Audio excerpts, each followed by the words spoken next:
இதுவே வந்து பெரிய விஷயம். வணக்கம் கொடுத்துருந்தாங்க, வருவாங்களான்னு அண்ணன் கூட கேட்டாங்க எத்தனை பேர் வருவாங்க. என்னோட காசு 30 பேர் வந்தால் எனக்கு 30 பேர் வந்தால் போதும். இங்கே இருக்கிற காது கொடுத்து கேட்க 30 பேர் வந்தால் எனக்கு போதும் தான் நான் சொன்னேன்.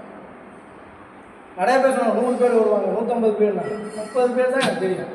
நான் சொன்னாலே இந்த இடத்துல தான் சொல்கிறேன், ஆளுங்களை வச்சு தான் நான் சொல்கிறேன். இங்கே அடிப்படை வந்து அந்த இடத்த மாற்றினா தான் இங்கே சிறப்பாக இருக்க முடியும்.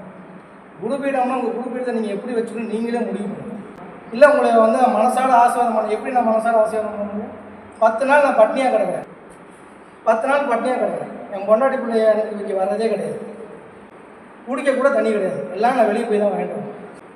குடிக்க கூட தண்ணி கிடையாது, எல்லாம் நான் வெளியே போய் தான் வாங்கிட்டு வரேன். இந்த 10 நாள் பூஜை பட்னியில் எல்லா வேலையும் நாங்கள் தான் பார்க்கணும்.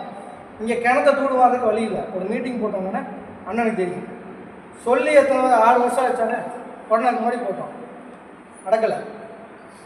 இதை மாற்றணும்னு எவ்வளவோ முயற்சி பண்ணோம், நடக்கலை. அவர் 17 வருஷமாக போய் சண்டை போட்டுட்டு இருக்காப்ல சாமி அடிக்கிட்ட. நீ சில பேர் வந்து வாட்ஸ்அப்லேயே கேட்டாங்க, 2-3 நாள் இது எனக்கு அனுப்பிச்சாப்புல.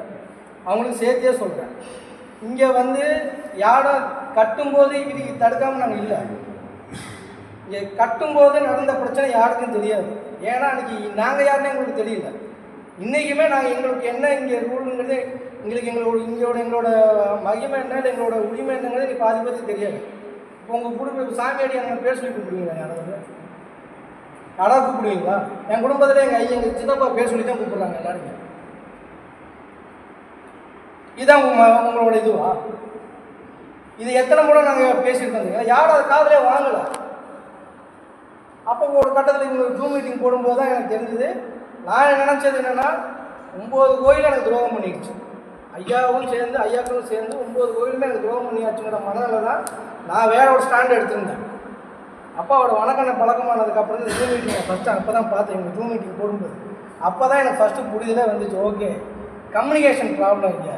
நகரத்தாளுக்கு நமக்கு முதல்ல கம்யூனிகேஷன் ப்ராப்ளமாக இருக்குது, ஐயாக்களுக்கு நமக்கு கம்யூனிகேஷன் இருக்குது. எனக்கு பொறுத்த வரைக்கும் நான் 3 குடும்பத்தை மட்டுமே ஃபோக்கஸ்டில் இருந்தேன். இந்த பக்கம் என்ன நடக்குதுன்னு எனக்கு தெரியாது. நான் மொத்தமாக தான் நினச்சேன், எல்லாருமே சேர்ந்து எனக்கு துரோகம் பண்ணிங்க தான் நான் நினச்சேன். அவங்க எல்லாத்துக்கும் வேறு வார்த்தை சொல்லணும்னு தான் நினச்சேன். இப்போ சபை நாயகங்கிறது சொல்லலை. அந்த மன கும்பலில் தான் நாங்கள் இருந்தோம். என் வீட்டில் எந்த ஒரு நல்லது கெட்டதுமே 17 வருஷமாக எந்த நல்லது கெட்டதுமே நடக்கலை.